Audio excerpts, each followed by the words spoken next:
সেই ঘরটার নাম হচ্ছে কাবা ঘর, কানে কাবা। সেই কানে কাবা ঘর সম্পর্কে আল্লাহ রাব্বুল আলামিন কোরআনুল কারীমের ভিতরে বলেন, ইন্না আওয়ালা বাইতিন ওয়াদি'a লিন-নাসি লাল্লাযী বিবাক্কাতা মুবারাকান ওয়া হুদাল লিল-আলামিন।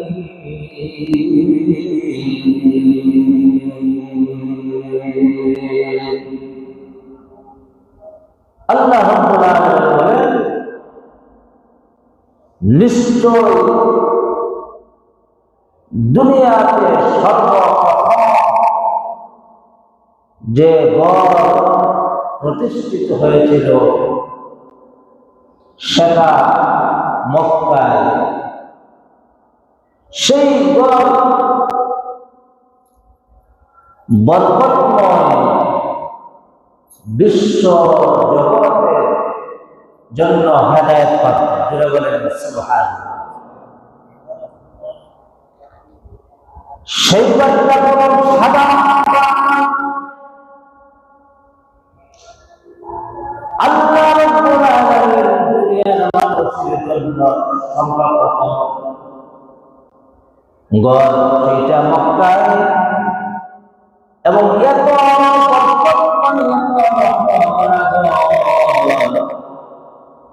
বিশ্ব জগতের মানুষের জন্য সেটা হবে হেদায়েত।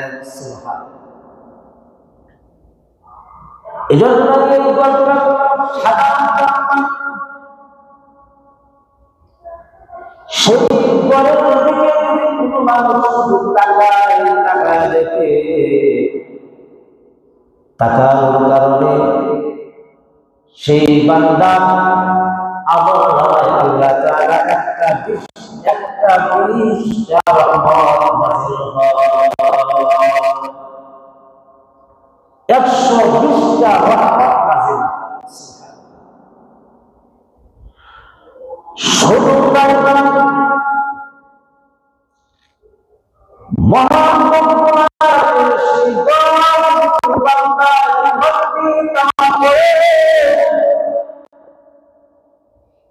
আল্লাহ রাব্বুল আলামিন সেই বান্দাকে এমন ভাবে গুনাহগুলো মাফ করে দেন। হাদিসের ভিতরে বলা হয়,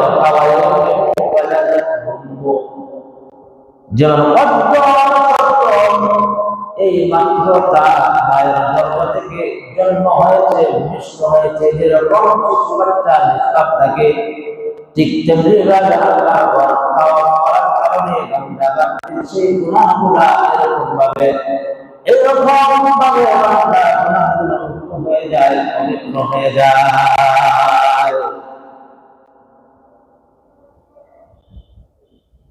শুধু তাই নয়,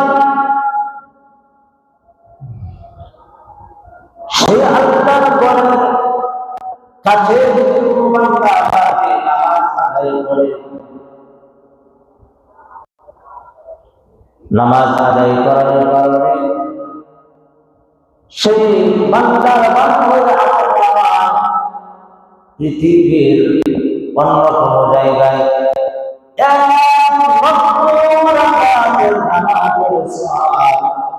আল্লাহ ঘরের নিকটে কাছে সালাত আদায়ের কারণে প্রতি রাকাতে 1 লক্ষ রাকাতের সওয়াব আমলনামায় দেওয়া হয়। সুবহানাল্লাহ বলেন। পৃথিবীর অন্য কোনো জায়গায় যদি নামাজ আদায় করা হয়, প্রতি রাকাতে 1টা করে, আর আল্লাহর ঘরের নিকটে সেই ঘরের মর্যাদার কারণে, সম্মানের কারণে 1 রাকাতে 1 লক্ষ রাকাতের নামাজের সওয়াব দান করা হয়। শুধু তাই নয়, আল্লাহ তাআলা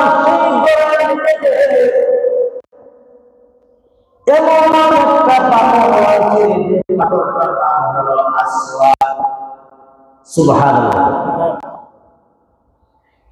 আসওয়াদ কাতারে বান্দা যখন চুম্বন করে বান্দার জিন্দেগির গুনাহগুলো এমন ভাবে সুখের ন্যায় চুম্বন করার কারণে বান্দার গুনাহগুলোকে চুম্বনের মতো বান্দাকে এমন নিষ্পাপ করিয়া পবিত্র করিয়া ছেড়ে দেয়। হাজরে আসওয়াদ যে পাথরটা রয়েছে সেই বান্দার যদি নসিব হয়ে যায় হাজরে আসওয়াদ চুমা খাওয়া, সেই পাথরটা গুণাগুণের বৈশিষ্ট্য হল বান্দাকে নিষ্পাপ করিয়া পবিত্র করিয়াছে।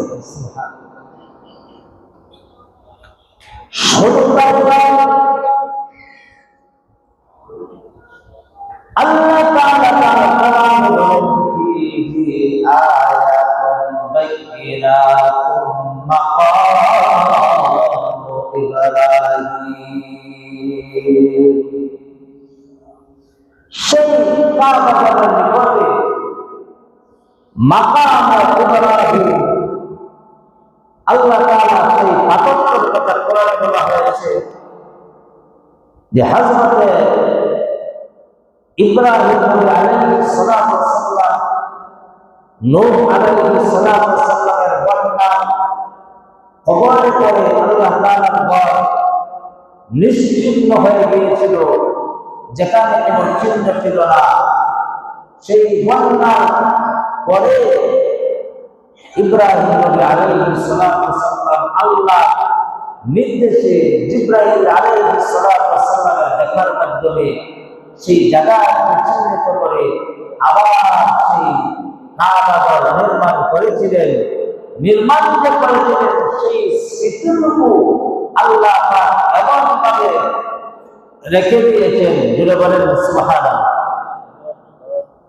মাকাম ইব্রাহিম হলো একটা উঁচু কবর সমান উঁচু একটা পাথর। সেই পাথরটার গুণাবলী হলো ইব্রাহিম আলাইহিস সালাতু ওয়াস সালাম সেই আল্লাহর ঘর নির্মাণ করেছিলেন। তখনকার জমানায় সিমেন্ট ছিল না, বালু ছিল না, শুধু পাথর।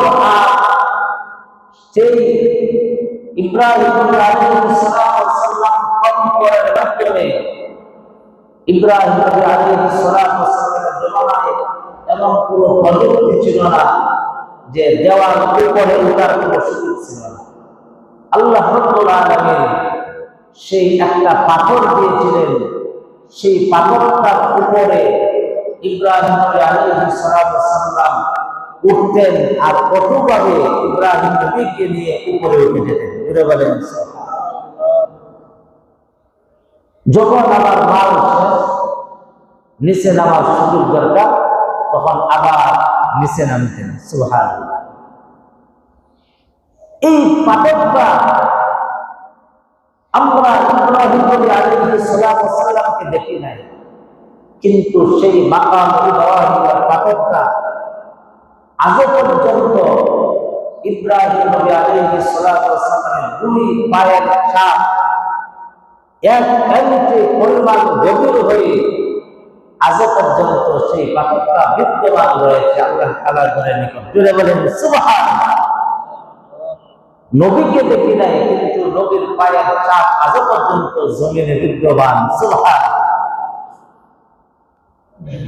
এজন্য সেই মক্কার জমিনের এত দাম আর মর্যাদা বাড়া একমাত্র কারণ হলো সেখানে আল্লাহ তাআলা কাবায় কাবা ঘর সেখানে প্রতিষ্ঠিত হওয়ার কারণে সেই জমিনের দাম বাড়ে গেছে। সুবহানাল্লাহ।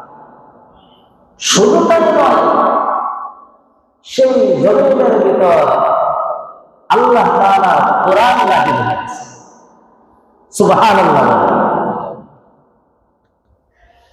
আপনাদের পয়গম্বর জনাবে মুহাম্মদুর রাসূলুল্লাহ ওয়াসাল্লাম সেই মক্কা নগরীতে আল্লাহ তাআলা নবী হিসেবে প্রেরণ করেছেন। এই জন্য সেই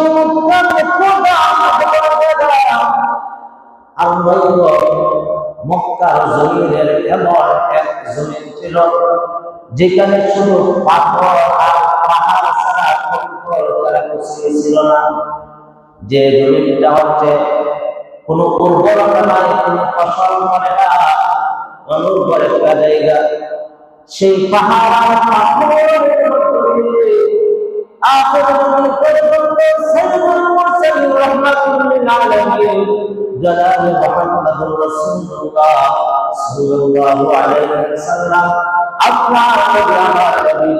যারা মক্কায় গিয়েছেন আপনারা দেখতে পেয়েছেন নিশ্চয় সেই পাহাড়গুলো ডিঙ্গায়া সেই কঙ্কর আর পাথরের জায়গার মধ্যে আপনার নবী আবার নবী কত কষ্ট করিয়া দিনের দাওয়াত পৌঁছাইছে। সেই জায়গাটা অনুর্বর একটা জায়গা, বসবাসের জায়গা না, বসবাসের উপযোগী না। সেই জায়গার ভিতরে শুধু কোরআনের কারণে, কাবা হওয়ার কারণে, নবী হওয়ার কারণে সেই জায়গার দাম আল্লাহ পাক আসমান সমান মর্যাদা দিয়েছে। জুড়ে বলেন সুবহানাল্লাহ। সেই জায়গাটার নাম কোরআনের ভিতরে আল্লাহ পাক বলেন ইন্না আউওয়ালা বাইতিন বুদিআ লিন-নাসি লাল্লাযী বিবাক্কাতা মুবারাকান ওয়া হুদান লিল-আলামিন। সেই জায়গাটার নাম ছিল বাক্কাতা। বাক্কাতা থেকে আল্লাহ রাব্বুল আলামিন সেই তিন জিনিস একত্রিত জমা হওয়ার কারণে, সেই মর্যাদার কারণে আল্লাহ রাব্বুল আলামিন সেইখানকে মক্কা নগরী বানিয়ে দিয়েছেন। জোরে বলেন সুবহানাল্লাহ।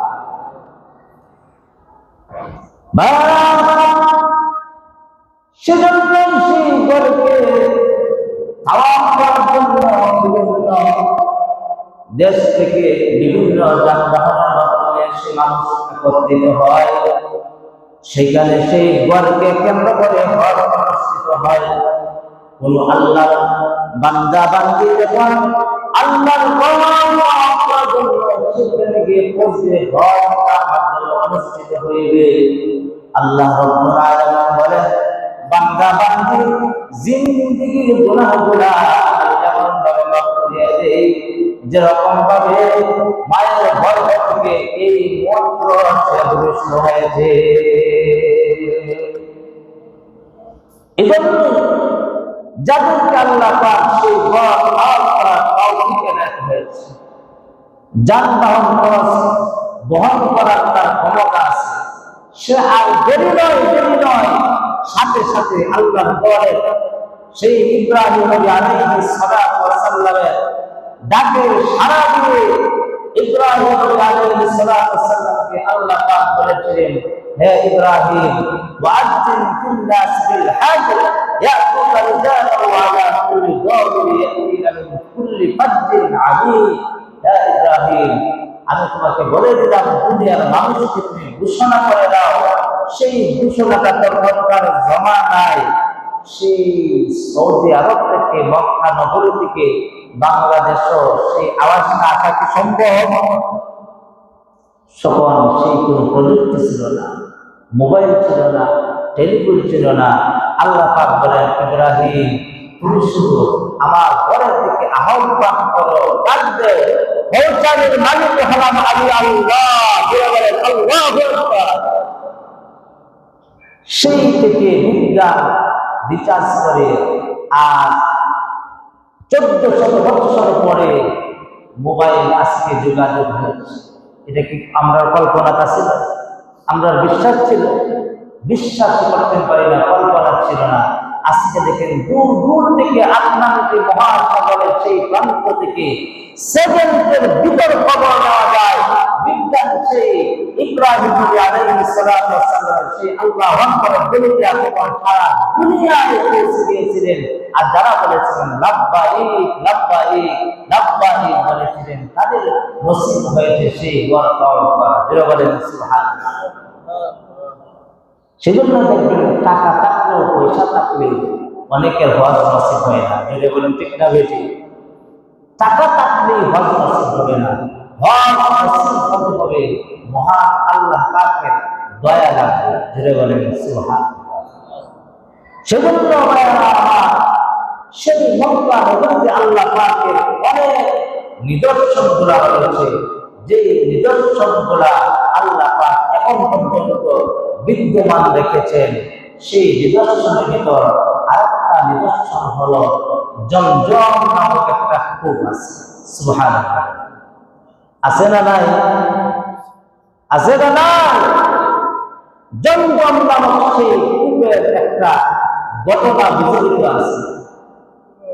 সেই ঘটনা হলো ইব্রাহিম নবী আলাইহিস সালাতু ওয়াস সালাম দীর্ঘদিন বিবাহ করার পর প্রথম স্ত্রী সারার সঙ্গে দীর্ঘ সময় কাটানোর পরও তার কোনো সন্তান হচ্ছে না। সন্তান না হওয়ার কারণে প্রথম স্ত্রী বলল, যেহেতু আমার সন্তান হচ্ছে না, তাহলে স্বামী আমার এক কাজ করেন, দ্বিতীয় আরেকটা বিয়ে করেন, যাতে আপনার সন্তান হয়। যেটা বলেন সুবহানাল্লাহ। সেই খবরটা আনন্দের না দুঃখের? আনন্দের না দুঃখের সেই খবরটা? কিন্তু এখনকার বর্তমান বললে কি অবস্থা হবে? শোনা মাত্রই শুরু হয়ে যাবে।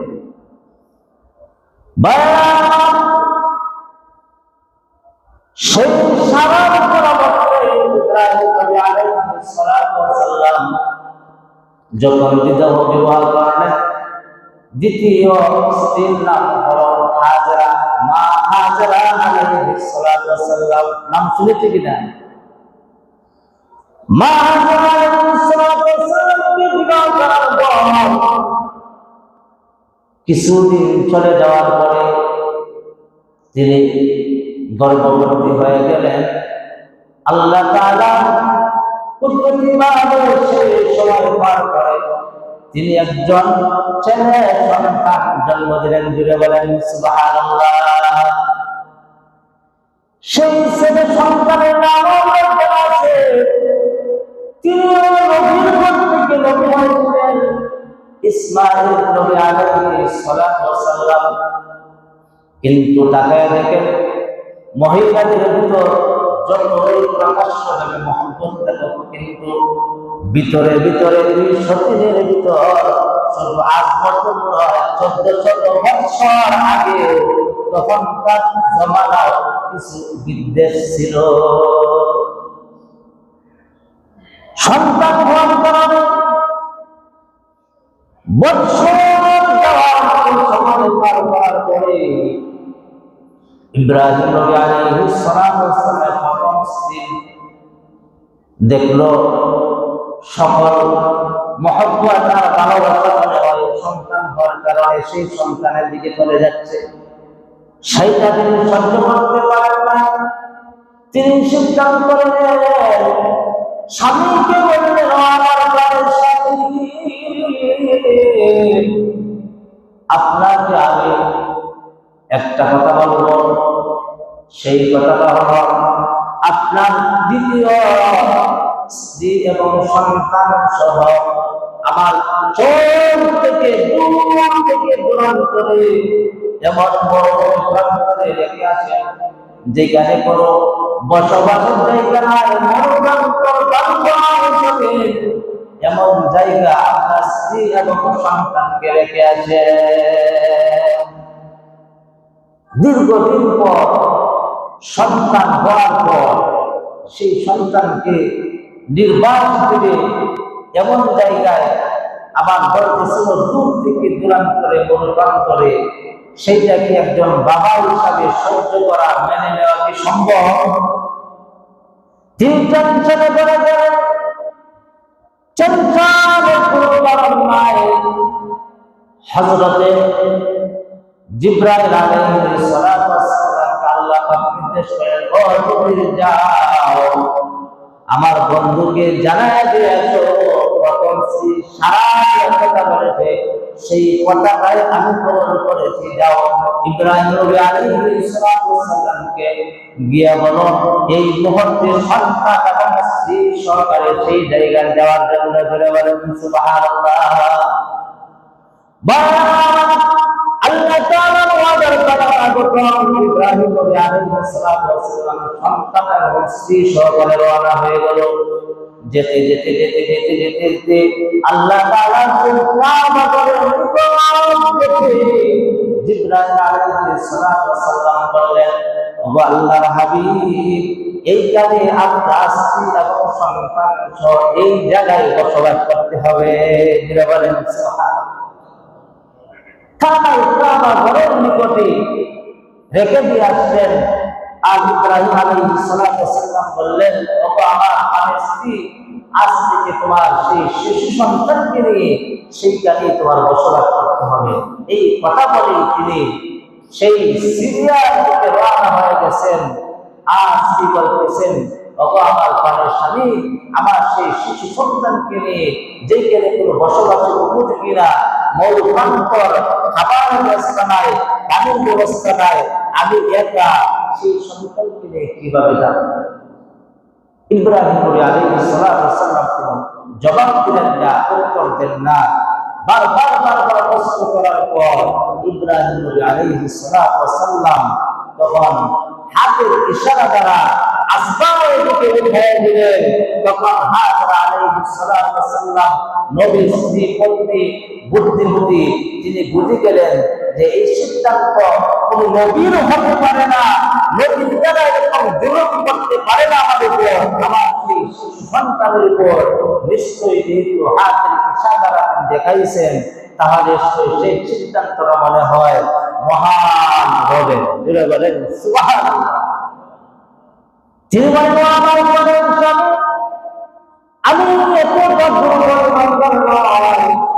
যদি আল্লাহ তাআলার পক্ষ থেকে হয়ে থাকে তাহলে যেন রাখুন আমি যে রবের উপর আমি ঈমান রাখি সেই রবের উপর না, সেই রব সেই জায়গায় বসবাসের উপযোগী করে খাদ্যের ব্যবস্থা করে, পানির ব্যবস্থা করে আল্লাহ রাব্বুল আলামিন সেইটা দেওয়ার ক্ষমতা আছে না নাই? তিনি তখন সাথে সাথে বললেন, ইজানলা ইবাইবি আলা আমি সেই মহান রবের উপর ঈমান রাখি, যান চলে যান আর কোনো আপত্তি নাই। সেইখানে তিনি বসবাস করে দিলেন। আল্লাহ রাব্বুল আলামিনের হুকুম হয়ে গেল কিছুদিন যাতে সাথে কিছু পানি ছিল, সাথে কিছু খানা ছিল, সেটা শেষ হয়ে গেছে। শিশু বাচ্চা যখন খানার জন্য চিৎকার করছে, মা হিসাবে সন্তান যখন উপবাস থাকবে সেটা ধৈর্য ধারণ করতে পারবে না, বরদাস্ত করতে পারে না। সেজন্য মা হাজরা আলাইহিস সালাতু ওয়াস সালাম ছুটাছুটি করতে লাগলেন। একবার যান সাফওয়া পাহাড়ে, একবার যান মারওয়া পাহাড়ে। এইভাবে তিনি 7 সফর দিলেন, 7 বার দৌড়ালেন, পানি না পাইয়া তিনি অবশেষে আল্লাহর নিকট তিনি কেঁদে দিলেন। চৌকের পানি সাথে আল্লাহ অসহায় আমি আমার সাধ্য মতো চেষ্টা করেছি। আল্লাহ পাক বলেন, হে বান্দী আমার উপর ভরসা করেছো, আমি আল্লাহ তোমার সুব্যবস্থা করিয়া দেব। যখন মাওয়া পাহাড় থেকে যখন ঘুরে আসলেন আয়েশা থেকে জিবরাইল আলাইহিস সালাতু ওয়াস সালাম সেই ইসমাঈল নবী আলাইহিস সালাতু ওয়াস সালামের পায়ের গোড়ালি থেকে সেই জমজম কূপের পানিটা শুরু হয়ে গেল। জুড়ে বলেন সুবহানাল্লাহ। সেই পানি দ্বারা আল্লাহ পাক ক্ষুধার্ত মিটাইছেন। সেই পানি পাইলে ভরে মানুষের ক্ষুধাও মিটে, তৃষ্ণাও মিটে। জুড়ে বলেন সুবহানাল্লাহ। মা হাজরা আলাইহিস সালাতু ওয়াস সালাম সেই জায়গায় বসবাস শুরু করে দিলেন। ধারাবাহিকভাবে সময় শেষ হয়ে গেছে, ইনশাআল্লাহ আলোচনা করবেন। যতটুকু করেছে আমাদের সকলকে যেন আল্লাহ পাক হজ্জে মাবরুর নসিব করুন। সকলে বলেন আমিন। বসে যাওয়ার ইচ্ছা আছে না? আছেন? মা করলে দেখা যায় জুড়ে বইতে আসেনি? আলহামদুলিল্লাহ। তো হয়লা দেখার টান হয়ে গেছে। আল্লাহ তাআলা কবুল করুন। আমরা সকলে